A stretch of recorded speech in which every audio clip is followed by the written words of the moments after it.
oil ambayo huwa wanasafirisha kutoka eneo la Mashariki ya Kati. Kwa hiyo utashangaza kwamba licha ya kwamba Marekani ndiye mzalishaji mkubwa wa oil ama wa mafuta hapa duniani, lakini bado bei iko kubwa zaidi pengine California kuliko ambavyo katika sehemu nyingine. Lakini anakwenda kule hajaribu kutatua kitu ambacho kitawasaidia wananchi wengi na kuleta nafuu ya maisha ya wengi. Hapana, anatafuta kitu ambacho kitamfanya yeye aonekane kwamba yeye ni deal maker, kitu ambacho amekuwa akisema kwa muda mrefu. Ndivyo alivyo. Amekuwa funzo kubwa zaidi la elimu ya uraia kwa wananchi wa Marekani ambao wakati tukifika hapa kwa miaka mingi ambayo tumekuwa hapa walikuwa hawaamini kwamba kiongozi mmoja anaweza kusababisha nchi itetereke, watu wakimbie, lakini hasa katika muhula wa pili watu wamekuja na kusema kwamba wow, sikuwahi kutegemea kwamba ningeshuhudia kwamba niko katika nchi ya Marekani ambayo mtu mmoja pale anaweza kaleta shida yote, sio tu kwa nchi lakini kwa dunia nzima. Kwa hiyo as much as hatupendi, bado tunashukuru kwamba uwepo wake nafikiri umetoa elimu ya uraia kwa watu wengi kutambua kwamba unapofanya kosa la aina fulani, usipofikiria kwa kiasi fulani, hiki ndio kinachoweza kukuta wewe, nchi pamoja na dunia. Na nisalie tu kwa Bwana Mubelwa, katika ziara hii na hili swala hili la yeye kusema kwamba sasa China itaweza kununua mafuta hayo ya Marekani. Je, kisiasa, tukizingatia kwamba kutakuwa na uchaguzi hivi karibuni, unadhani tangazo hili litakuwa na faida yoyote kisiasa kwa Trump? Hapana. Kwa sababu watu wanachotaka ni nchi nzima, kwa sababu tukumbuke California ni kati ya sehemu ambazo kiuzalishaji ni sehemu kubwa. Kwa hiyo kuona kwamba gharama za mafuta kule ni kubwa, ina maana licha ya kwamba tunaweza kusema kwamba Marekani sasa ina supply, kwa sababu hii ni ule ushindi wa kitaswira wa kuonyesha kwamba ona sasa China ambaye amekuwa akitegemea 40% ya mafuta yake kutoka Iran sasa hivi anaweza kanunua kutoka kwetu. Lakini hiyo inamaanisha nini kwa mwananchi wa kawaida hapa nchini Marekani? Kwa sababu kila ambacho walikuwa wamekiahidi, na hicho ndio ambacho watu wanaelekea sasa hivi. Tunaelekea mwezi wa 5 na kama tushafika mwezi wa 6, watu hawatosahau kwamba kila alichokuwa amekiahidi pale ameshindwa kutekeleza. Aliahidi angemaliza vita, ameshindwa kufanya hivyo. Aliahidi kwamba angeshusha bei ya vyakula siku ya kwanza atakapoingia madarakani, ameshindwa kufanya hivyo. Alisema kwamba atakuwa rais ambaye ni rais wa amani atakayekamilisha vita sehemu nyingine zote. Tayari ameshapigana hii ni vita yake ya 9 ndani ya mwaka mmoja. Kwa hiyo nafikiri hivyo ndio vitu ambavyo sasa hivi Democrats wanaanza kuvichukua na wanaanza kuviweka kama receipt, kutaka watu watambue kwamba sikiliza aliwaambia nini na msikiza amefanya nini. Lakini hii swala la mafuta, swala la ziara, ukweli wa mambo ni kwamba bado watu wanataka waelewe ni kwa nini Marekani imeingia katika vita ambavyo vimegharimu mabilioni ya dola, lakini katika nchi ambayo haikuwa tishio, lakini wakati huo huo unakata huduma mbalimbali za watu hapa nchini Marekani ambao walikuwa wanahitaji. Na nafikiri hiyo ndio ambavyo sasa hivi inampa wasiwasi mkubwa sana kwamba watu watahoji kwa nini tutumie bilioni kadhaa kule na kuondoa mamilioni tu ya pesa, na ile pesa ingeweza kusaidia katika mambo mengi ya kijamii hapa nchini Marekani. Bwana Adhere Mubelwa ameleta swala hili la Iran.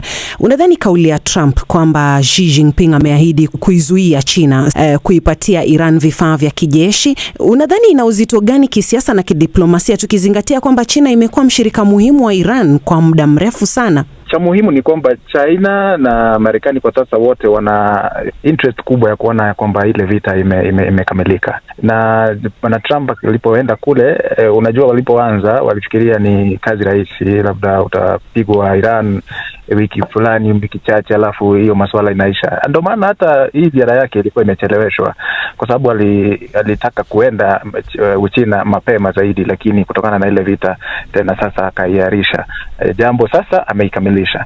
Ni kwamba wote wako na interest kubwa sana kuweza kukamilisha ile vita, lakini Iran nayo inaona mwanya ya kujiongezolea yani pointi ya katika siasa za dunia.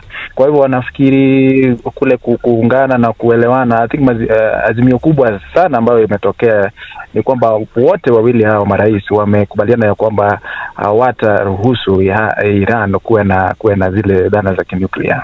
Xi akasema ya kwamba na wao watajaribu kufanya upande wao ili Iran isiweze kupata zile labda usaidizi wa kivita. Nafikiri ni njia moja tu ya kuweza kuambia wana Marekani ya kwamba tunaweza kujaribu kuwasaidia, lakini lazima mfanye upande wenu ili hizi vita ziishe. Kwa hivyo nafikiri sasa Iran imejikakamua kabisa, inaona kwamba iko na nafasi nzuri ya kuwa the third ama the fourth center of power. Ukitoka Marekani unafika Uchina, labda Russia, na sasa badala ya kuongea mambo ya Europa, watu labda wachanganuzi wa kisiasa wameanza hasa kuangalia mambo ya Iran. Kwa hivyo inapatia Iran nafasi nzuri, na China na Marekani wote wanaona japo wako na nafasi nzuri ya kushirikiana, mambo ya Iran inaleta utata katika mahusiano yao. Tuangazie swala hili la Taiwan. Mubelwa, Taiwan na usalama wa eneo hilo ilikuwa miongoni mwa maswala ambayo tulijua yatajadiliwa, lakini kumekuwa na ukimya sana kuhusu matokeo ya mazungumzo hayo, hasa kwa swala hili la Taiwan. Ukimya huu unadhani utatafsiriwaje? Ukimya ulikuja baada ya kujulikana fika kwamba wazungu wanasema kwamba hii ni no go zone. Walisema kwamba hii ni eneo ambalo hatutaki kugusa. Na Xi Jinping alimwambia kabisa kwamba iwapo mtafanya visivyo katika eneo hili, sio tu kwamba itaharibu ziara, hapana, italeta mapigano baina yetu. Alikuwa wazi kabisa katika hili kwa sababu kadhaa. Kwanza, Donald Trump anakwenda pale ikiwa wazi kwamba taarifa ambazo zimevuja kutoka katika sehemu ya intelligence yake inaonyesha kwa miaka 4 ijayo ana upungufu mkubwa sana wa mizinga, na yuko katika hali ambayo hawezi kuanzisha vita vingine kwa sababu ya hali jinsi ilivyo. China amekuwa akijikuza kwa muda wote, amekaa kimya licha kwamba ana hazina fulani ya mafuta na anaathirika kidogo na kile kinachoendelea kule, lakini alimwacha huyu ili vita hii iweze kumdhoofisha, na imeonekana kumdhoofisha kimataifa. Donald Trump amekwenda kama mhitaji, na unaona ushindi wote mdogo anaopata kule. Na alipofika tu China, kitu cha kwanza walichomwambia ni kwamba usiguse eneo hili. Na unapoangalia readouts, kila unapomaliza vikao tunajaribu kuingia kuangalia White House wamesema nini kuhusiana na hili. Wako kimya sana kuhusiana na hilo swala kwa sababu hawataki kuharibu, hawataki kuchokoza chochote. Wanajua udhaifu wao ulipo, wanajua chochote ambacho anaweza kusema kule Xi Jinping inaweza ikaleta shida, na Xi Jinping amemwambia kwamba tufanye mengine yote lakini hii itabaki vile vile. Umesikia tu Marco Rubio akisema kwamba msimamo wetu ni ule ule. Ni kwamba tupo kama ambavyo tulikuwa wakati tunakuja, kwa hatujabadilisha chochote. Na China hakuwa na shida na Marekani wakati anakwenda kuhusiana na swala zima la Taiwan. Kwa hiyo ni Marekani alikwenda na mategemeo angeweza kuzungumza kuhusu Taiwan, kafika kule kaambiwa hii sio sehemu ya kugusa, utakapogusa hapa sio tu kwamba mazungumzo yanaweza kuharibika, lakini tunaweza tukaingia katika vita.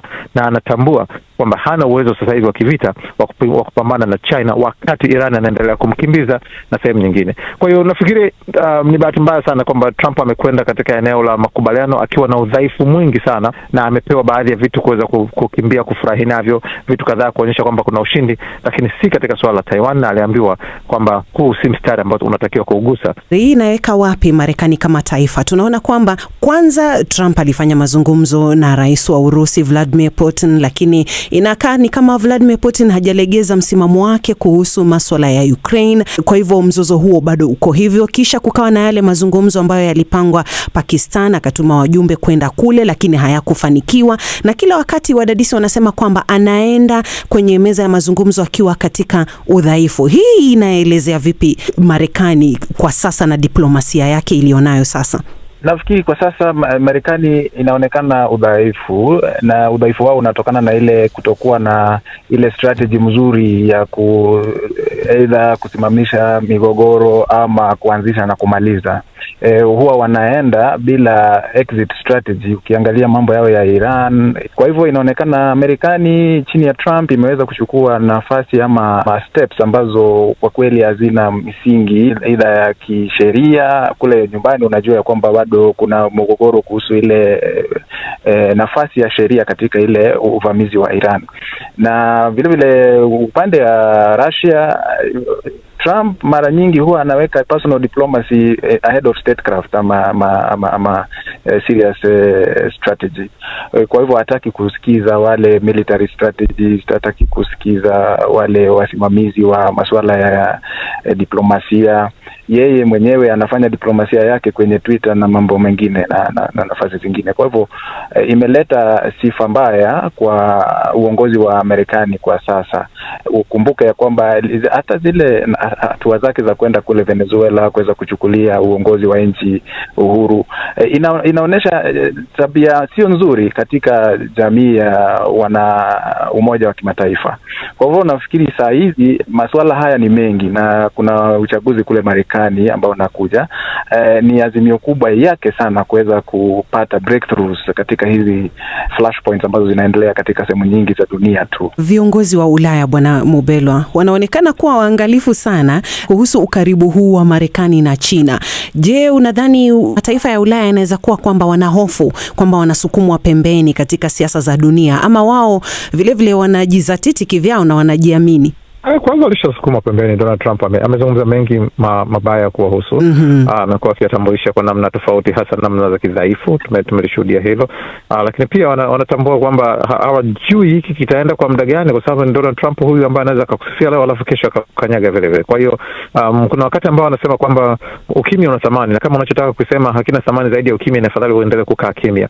Kwa hiyo nafikiri wameamua kuchukua hilo, kutambua kwamba wacha tusijiingize katika makubaliano na mtu ambaye anafahamika kutokuwa na msimamo wa aina yoyote ile, na mtu ambaye pia wana namna tofauti ya kuziongoza hizi nchi. Donald Trump, unajua tofauti ambayo tunaiona iwe ni Iran ama nchi za Ulaya na hapa Marekani, ni kwamba kwa sasa Donald Trump ametumia kila mwanya alionao kikatiba kuweza kuhakikisha kwamba anaweka wale watu ambao watampatia kile anachokitaka, na ndio maana unaona tofauti kubwa sana katika utawala ambao ulipata kuwepo huko marais waliopita na Donald Trump. Ni kwamba sasa hata taarifa ambazo zingepata kupitia katika chano maalum, taarifa kuhusiana na maamuzi ambayo amefanya na wizara ya anaita wizara ya vita, sasa wizara ya ulinzi, wizara ya mambo ya nje, zote hazitujii kupitia mianya rasmi ya mawasiliano ama kupitia njia rasmi zao, inapitia Truth Social ambayo ni akaunti binafsi ya mtandao binafsi wa rais Donald Trump.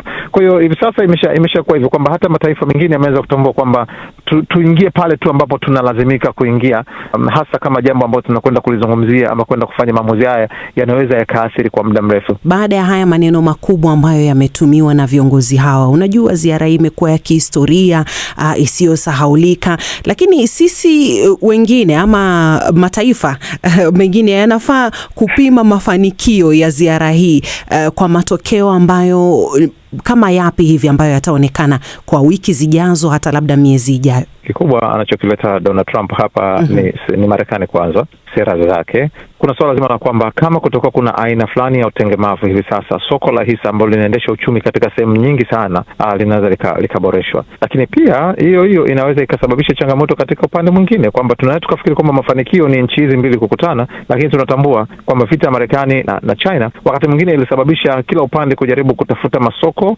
na kulegeza masharti katika sehemu nyingine, hasa katika bara la Afrika. Hii pia itufunze kwamba kuendelea kujitegemea katika kanda zetu, na pengine tusiwe wategemezi au wanufaika wa migogoro, kwa sababu wanaposema kwamba watu wanapopigana washika jembe kalime, kwa sababu watakapopatana ndio unaweza kujikuta kwamba wamebaki katikati. Wote China na US wamekuwa na ushirikiano mkubwa sana wa biashara, diplomasia, teknolojia na mambo mengi. Kwa hivyo nafikiri kwanza ni kwamba kuleta utulizo katika uhusiano ya US na China inatoa taswira fulani ambayo ya stability, ili kwamba nchi za Kiafrika wanaweza pata nafasi nzuri ya kufanya biashara na mambo mengine. Unakumbuka kwamba sasa hivi kutokana na ile vita ya Iran, biashara, uchumi, hali ya maisha imeenda juu sana, hasa katika nchi kama Kenya ambayo sasa mafuta jana ikapata kuongezwa bei kweli kweli.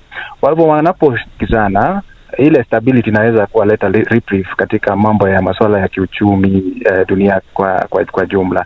Lakini nafikiri ni kwamba Afrika lazima sasa sisi wenyewe tujipange, tusije tukafurahia ngoma ya watu fulani, ngoma ya watu wengine. Sasa Waswahili wanasema ngoma ikipigwa sana hupasuka. Msikilizaji, tuko